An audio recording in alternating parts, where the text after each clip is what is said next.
Welcome to all my self doctor हरेन। आज का जो हमारा लेक्चर है वो tidal rhythms and lunar rhythms के ऊपर है, जिसमें हम डिस्कस करेंगे कि कैसे बल्जेस का फॉर्मेशन होता है।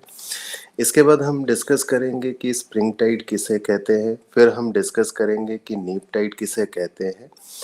लास्ट में हम डिस्कस करेंगे कि लूनर रिदम और टाइडल रिदम की वजह से लिविंग ऑर्गेनिज्म में क्या इफेक्ट होते हैं, किस टाइप के चेंजेस होते हैं, या वो किस टाइप से वो अपने आप को लूनर रिदम के अकॉर्डिंग या टाइडल रिदम के अकॉर्डिंग के अकॉर्डिंग सिंक्रोनाइज कर लेते हैं अपने आप को। इंट्रोडक्शन। बायोलॉजिकल जो रिदम होता है, हम देखते हैं कि ये जो बायोलॉजिकल रिदम है ये प्लांट में भी पाया जाता है, ये पाया जाता है एनिमल में, पाया जाता है फंजाई में, पाया जाता है साइनोबैक्टीरिया में पाया जाता है, और बहुत सारे जो मैमल्स होते हैं उनमें भी पाया जाता है ये मैमल्स में।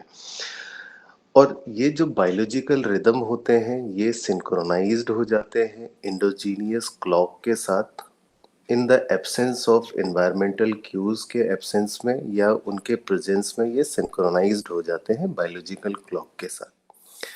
और जो ये बायोलॉजिकल क्लॉक होता है ये हमारे ब्रेन में प्रेजेंट होता है, और स्पेशली अगर हम देखें तो ये सुप्रा काइस्मेटिक न्यूक्लियस में प्रेजेंट होता है हमारा बायोलॉजिकल क्लॉक। और ये सुप्रा काइस्मेटिक जो न्यूक्लियस है ये ब्रेन में हमारा जो प्रेजेंट होता है ये हाइपोथैलेमस में प्रेजेंट होता है। अब जैसे बायोलॉजिकल जो रिदम होते हैं, अगर एग्जांपल हम देखें, जो लोकोमोटर एक्टिविटी होती है, रिप्रोडक्शन होता है, और कई सारे जो बिहेवियरल चेंजेस होते हैं, ये जितने भी बायोलॉजिकल जो रिदम होते हैं ये सिंक्रोनाइज्ड कर जाते हैं डेली, और सीजनल जो वेरिएशन होते हैं इन्वायरमेंटल क्यूज की वजह से उनके साथ ये सिंक्रोनाइज्ड हो जाते हैं। इसके अलावा हमने देखा है कि जो टाइड्स होते हैं और जो लूनार साइकिल होते हैं उसके साथ भी ये बायोलॉजिकल रिदम क्या है, सिंक्रोनाइज्ड हो जाता है। अब हम डिस्कस करेंगे कि सर्का लूनर किसे कहते हैं। सर्का लूनर को ही सर्का साइनोडिक क्लॉक भी कहते हैं। और हम डिस्कस करेंगे कि टाइडल रिदम्स किसे कहते हैं हम लोग।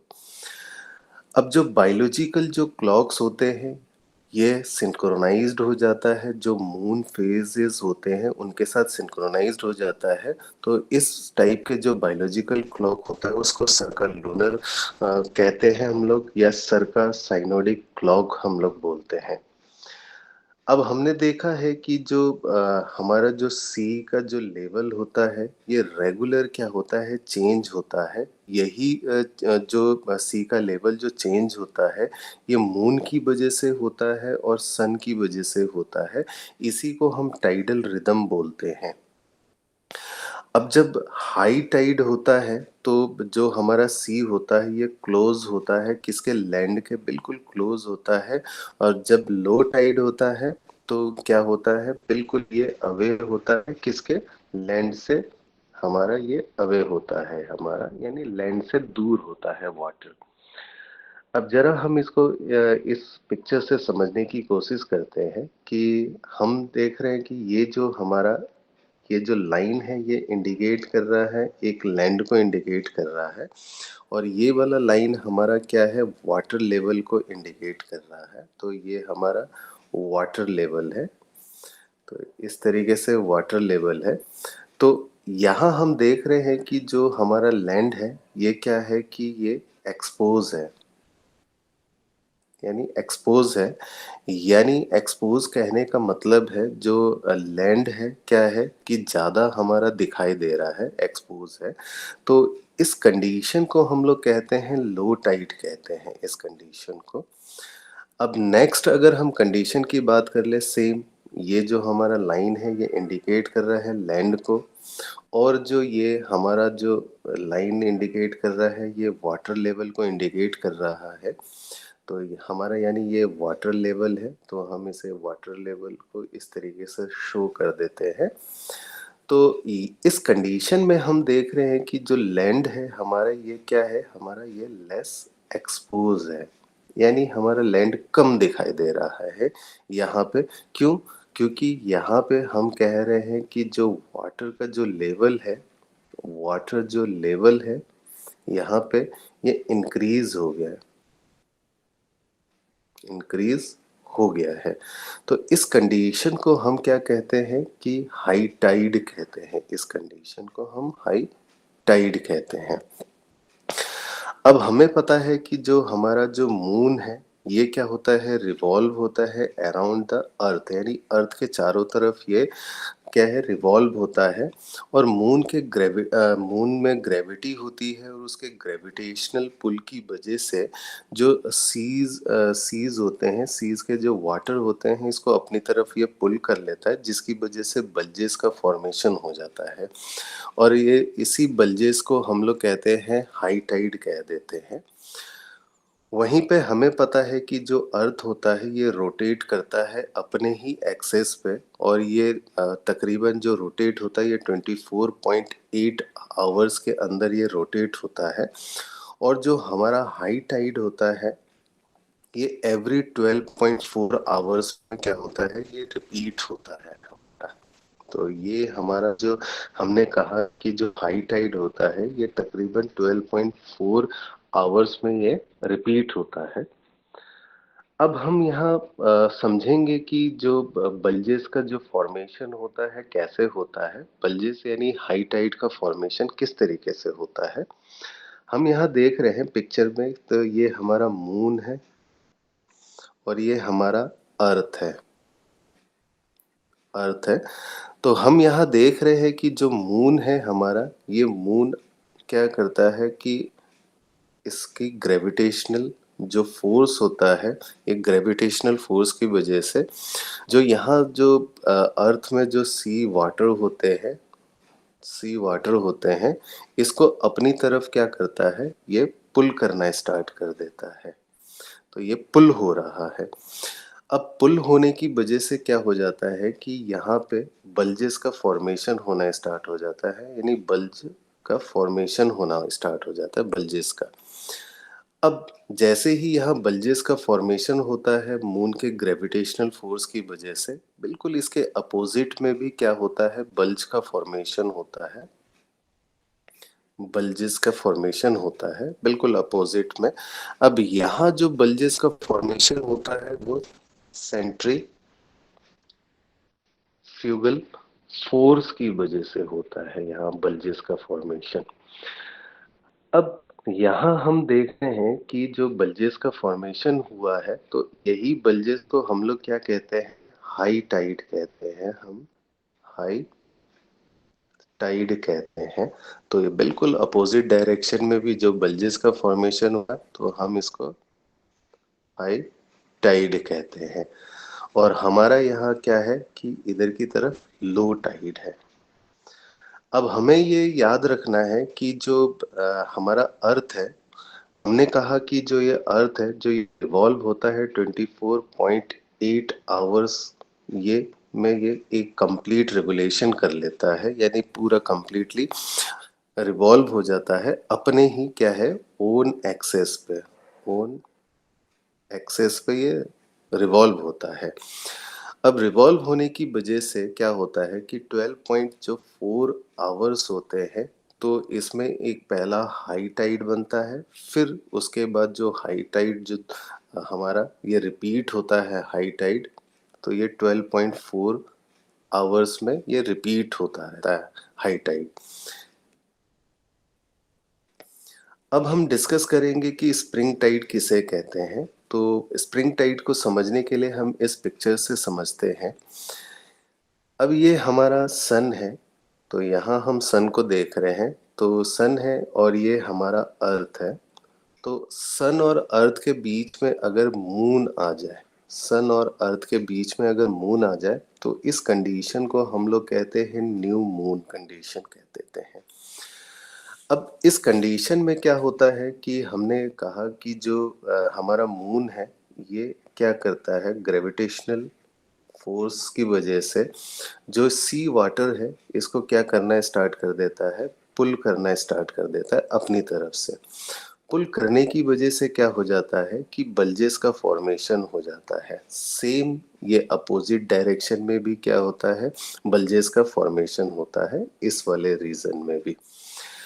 अब यहाँ जो बल्जेस का फॉर्मेशन हुआ है तो हम इसे कहेंगे हाई हाई टाइड कहेंगे हम इसे। तो ये भी हमारा क्या हो गया, हाई टाइड हो गया हमारा। अब ये वाला जो यहाँ पे हम देख रहे हैं यहाँ की तरफ, तो ये जो रीजन है ये हम कह सकते हैं कि ये हमारा लो टाइड है। और बिल्कुल इसके अपोजिट में भी क्या है हमारा, ये लो टाइड है। ये हो गया हमारा फर्स्ट कंडीशन। अब सेकंड कंडीशन हम देखते हैं कि जो हमारा सन है और मून के बीच में क्या हो जाता है, हमारा अर्थ आ जाता है। तो क्या हो जाता है, तो इस कंडीशन को हम कहते हैं फुल मून कंडीशन, हम लोग कह देते हैं। इस कंडीशन में भी हम देख रहे हैं कि जो ये मून क्या है कि मून का जो ग्रेविटेशनल जो फोर्स है, ये जो वाटर है, सी वाटर है, इसको क्या करता है, ये पुल करना स्टार्ट कर देता है। जिसकी वजह से यहाँ पे क्या हो गया, हाई टाइड का फॉर्मेशन होता है। हाई टाइड का फॉर्मेशन होता है हमारा। सेम इसके अपोजिट पे भी हम पहले ही डिस्कस कर चुके हैं कि इसके अपोजिट में भी क्या है, हाई टाइड का फॉर्मेशन होगा। और क्यों होता है, क्योंकि सेंट्रीफ्यूगल फोर्स की वजह से होता है। तो हमारा ये वाला जो रीजन है, यानी ये हमारा लो टाइड टाइड है। सेम हमारा ये वाला रीजन भी क्या है, हमारा लो टाइड है ये। अब ये जो न्यू मून और फुल मून का जो कंडीशन है, इसी को हम क्या कहते हैं कि स्प्रिंग टाइड्स कहते हैं। अब स्प्रिंग टाइड्स में होता क्या है कि जब न्यू मून कंडीशन की अगर हम बात करें, तो न्यू मून कंडीशन में क्या होता है कि मून की वजह से क्या होता है, बल्जेस का फॉर्मेशन होता है। तो सन भी क्या करता है, सन का भी अपना एक ग्रेविटेशनल जो फोर्स होता है, ये भी अपनी तरफ क्या करता है, को पुल करना स्टार्ट कर देता है अपनी तरफ। तो हम यहाँ लिख सकते हैं कि ये भी क्या है, पुल करना स्टार्ट कर देता है। तो यहाँ पुल करने की वजह से क्या होता है कि जो हमारा हाई टाइड है, ये जो हाई टाइड है हमारा, यहाँ पे ये जो हाई टाइड है, तो ये हाई टाइड क्या हो जाता है, high tide is so high, यानी ये हाई टाइड क्या हो जाता है, और हाई टाइड में कन्वर्ट हो जाता है। तो हम यहाँ लिख सकते हैं high tide is so high. क्यों, किसकी वजह से, सन की ग्रेविटेशनल फोर्स की वजह से। वहीं पे फुल मून कंडीशन में क्या होता है, सेम यही क्या होता है कि ये सेम फुल मून कंडीशन में भी ये सन का ग्रेविटेशनल जो फोर्स होता है, ये और पुल करना स्टार्ट कर देता है, जिसकी वजह से जो हाई टाइड होता है,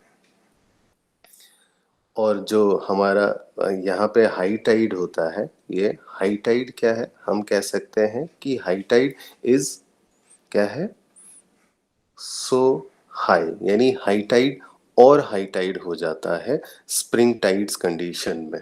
तो ये हमें याद रखना है। और ये जितनी भी चीजें अभी हमने डिस्कस की है, तो ये यहाँ पे लिखा हुआ है पॉइंट में, हमने सारी चीजें। अब हम डिस्कस कर रहे हैं कि नीप टाइड किसे कहते हैं। तो नीप टाइड को समझने के लिए हम इस पिक्चर से समझने की कोशिश करते हैं। हमारा ये सन है, और ये हमारा अर्थ है, और ये हमारा मून है। अगर ये तीनों क्या है कि राइट एंगल बनाना स्टार्ट कर दे, हम कहेंगे कि ये 90 डिग्री का एंगल बना ले। यानी सन, मून और अर्थ 90 डिग्री का एंगल बना ले। और ये कब बनेगा, जब हमारा मून क्या होगा, थर्ड क्वार्टर में प्रेजेंट होगा, क्वार्टर में प्रेजेंट होगा। तो ये 90 डिग्री का एंगल बनाता है। अब दूसरा एक और कंडीशन है कि अगर हमारा जो मून है ये क्या हो गया कि फर्स्ट क्वार्टर में प्रेजेंट हो, तब भी क्या होगा कि ये 90 डिग्री का एंगल बना लेता है। अब यहाँ पे इस कंडीशन में क्या है, हमने पहले ही डिस्कस कर रखा है कि मून का जो ग्रेविटेशनल जो फोर्स होता है, ग्रेविटेशनल फोर्स यहाँ हो गया। तो मून के ग्रेविटेशनल फोर्स की वजह से क्या हो जाता है, ये पुल होना स्टार्ट हो जाता है। और पुल होने की वजह से क्या होगा कि हाई जो टाइड है उसका फॉर्मेशन होना स्टार्ट हो जाएगा। तो सेम इसके अपोजिट डायरेक्शन में भी क्या है कि हाई टाइड का फॉर्मेशन होगा, हाई टाइड का फॉर्मेशन हो जाएगा। तो यहाँ पे हम लिख रहे हैं कि हाई टाइड का फॉर्मेशन हो जाएगा सेंट्रीफ्यूगल फोर्स की वजह से। तो ये वाला यहाँ पे हम लोगों का क्या हो जाएगा, ये लो टाइड है हमारा। तो यहाँ पे भी हमारा क्या हो गया, हम यहाँ लिख देते हैं लो टाइड। अब इस कंडीशन में होता क्या है कि जो सन है, तो सन क्या करता है कि इसका भी एक ग्रेविटेशनल पुल यानी ग्रेविटेशनल फोर्स है, तो ये भी क्या करेगा, पुल करना स्टार्ट करेगा अपनी तरफ। तो इसकी वजह से क्या हो जाता है कि जो हमारा लो टाइड है, ये हम इसको कह सकते हैं कि low tide is not so low. तो हम यहाँ कह रहे हैं कि जो लो टाइड है वो बिल्कुल लो नहीं होता। क्यों? क्योंकि जो सन है हमारा, सन का ग्रेविटेशनल फोर्स इसको पुल करता है, तो लो टाइड को थोड़ा सा क्या है, टाइड को इंक्रीज कर देता है यहाँ पे, ये यानी इस कंडीशन में, नीप कंडीशन में। तो ये जितनी भी चीज़ें हमने अभी डिस्कस की है, तो हमने इन पॉइंट्स में हमने यहाँ डिस्कस किया हुआ है। अब हम डिस्कस करेंगे कि जो लूनार जो रिदम होता है और टाइडल जो रिदम्स होते हैं, इनका जो डिफरेंट टाइप्स के जो लिविंग ऑर्गेनिजम्स होते हैं उनमें इफेक्ट क्या होता है, और वो किस टाइप से ये लूनार रिदम और टाइडल रिदम के अकॉर्डिंग वो अपने आप को सिंक्रोनाइज कर लेते हैं। जैसे कि हमें पता है कि कुछ जो लिविंग ऑर्गेनिजम्स होते हैं वो इनहिबिट करते हैं इंटरटाइडल जोन में। अब इंटरटाइडल जोन में अगर इनहिबिट करेंगे तो क्या होगा कि उनका क्या होगा कि फ्लडेड होने का चांसेस इंक्रीज हो जाएगा सी वाटर की वजह से। और अगर फ्लडेड हो जाएंगे तो रिस्क भी क्या हो जाता है, इंक्रीज हो जाता है प्रिडेशन का, किसके साथ, बर्ड्स के साथ। तो यानी अगर वो फ्लडेड होके अगर बीचेस में आ जाएंगे तो क्या होगा कि वो क्या, जो उनका प्रिडेशन हो जाएगा, ये हाई टाइड की वजह से। इसी वजह से क्या होता है कि जो लिविंग ऑर्गेनिजम्स होते हैं वो इवॉल्व हो गए। उन्होंने क्या किया, अपना बिहेवियर और फिजियोलॉजिकल जो एक्टिविटी है ये चेंज कर लिया according to the high tide और सेमी लूनार जो रिदम होते हैं उनके अकॉर्डिंग अपने आप को क्या कर लिया, इवॉल्व कर लिया।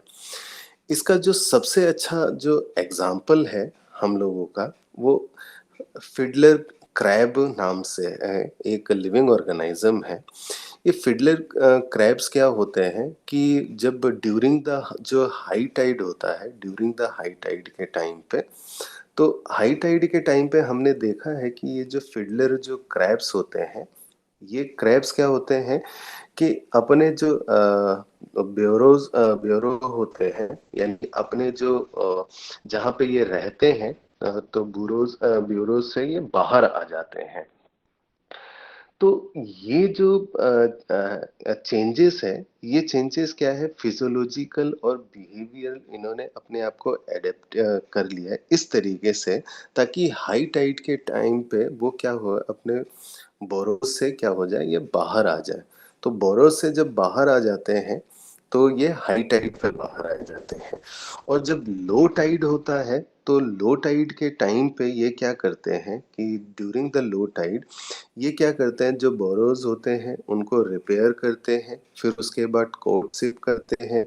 ये उस टाइम पे क्या होते हैं, फीडिंग करते हैं और अपना क्या है, क्या रिचुअल्स शो करते हैं कोर्टशिप के लिए, तो ये लो टाइड में। तो हम यहाँ देख रहे हैं कि जो हमारा जो फिडलर जो क्रैब है, ये फिडलर जो क्रैब है, ये क्रैब क्या कर रहा है कि जो लूनार जो साइकिल है यानी रिदम है, उसके अकॉर्डिंग क्या कर रहा है, यानी टाइडल रिदम के अकॉर्डिंग अपने आप को सिंक्रोनाइज कर रहा है, यानी अपने आप को इवॉल्व कर रहा है उसके अकॉर्डिंग। अब दूसरा जो एग्जाम्पल है, तो दूसरा एग्जाम्पल क्या है कि जो फिजी एक आइलैंड है, फिजी आइलैंड में क्या है कि एक मैराइन वॉर्म मिलता है, उस वॉर्म को पेलोलो हम कहते हैं। पेलोलो जो होता है ये डीप सी सी में पाया जाता है, तो डीप सी क्रिएचर है ये। और डीप सी पे क्या करते हैं कि ये अंदर की तरफ क्या करते हैं, बोरोज में रहते हैं। अब उस टाइम पे क्या करते हैं कि इसको कैच करना बहुत ही मुश्किल होता है। अब जो हमारे जो फिजी आइलैंड के जो पीपल्स होते हैं, इसको क्या करते हैं, ईट करते हैं, यानी खाते हैं इस वॉर्म को। अब हमने देखा है कि ये जो लिविंग ऑर्गेनिज्म है, ये यानी जो फर्स्ट जो क्वार्टर होता है मून का, नवंबर के टाइम पे, ये स्वार्म और स्पॉन के लिए क्या करते हैं कि ये बाहर आ जाते हैं, डीप सी से ऊपर की तरफ आ जाते हैं। और ये कहाँ पे आ जाते हैं, जो कोरल जो रीफ होते हैं वहां पे आ जाते हैं। और उसी टाइम पे क्या होते हैं कि जो बिफोर द सनराइज, यानी सनराइज से पहले जो फिजी के जो पीपल्स होते हैं अपने बोट के थ्रू क्या करते हैं, निकल जाते हैं और उनको क्या है, कोरल रीफ से क्या करते हैं, कैच करना यानी कलेक्ट करना स्टार्ट कर देते हैं।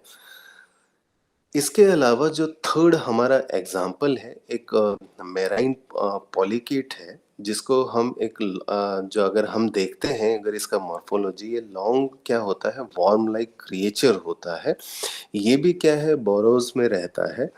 हम देखते हैं कि इसका जो लेटरल साइड्स होते हैं, लेटरल स्लाइड्स साइड्स की तरफ क्या होते हैं, बॉडी के कुछ फ्लैप प्रेजेंट होते हैं। इस फ्लैप को हम लोग क्या कहते हैं, पैरापोडिया कहते हैं।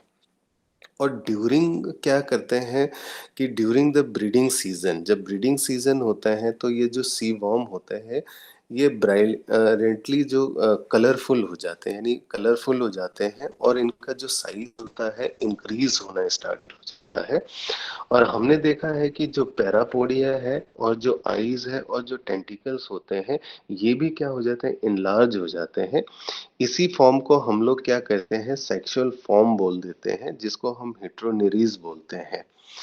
अब हमने देखा है कि ये क्या है, स्वार्म के लिए एक्टिवली क्या है, स्वार्मिंग करता है, यानी ग्रुपिंग करना स्टार्ट कर देता है, कॉलोनी फॉर्म करना स्टार्ट कर देता है एक्टिवली सी शोर में। कब, यानी फुल मून के टाइम पे। और परफॉर्म करता है नेपचुरल डांस, और क्या करता है, स्पॉनिंग करता है, यानी एग ले करना स्टार्ट कर देता है फुल मून के टाइम पे। तो हमने देखा है कि इन एग्जाम्पल से हमने देखा है कि जो लिविंग ऑर्गेनिज्म है वो टाइडल और जो लूनार रिदम है उसके अकॉर्डिंग अपने आप को क्या है, सिंक्रोनाइज कर लेते हैं, यानी वो इवॉल्व हो गए हैं। और अपना जो फिजियोलॉजिकल है और जो बिहेवियल जो कैरेक्टरिस्टिक्स है वो उसके अकॉर्डिंग चेंज कर रहे हैं।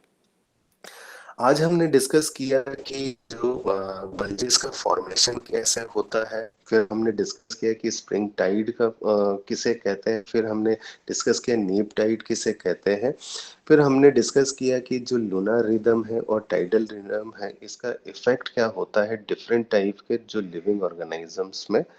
आई होप आप सभी को ये लेक्चर समझ में आया होगा। Thank you.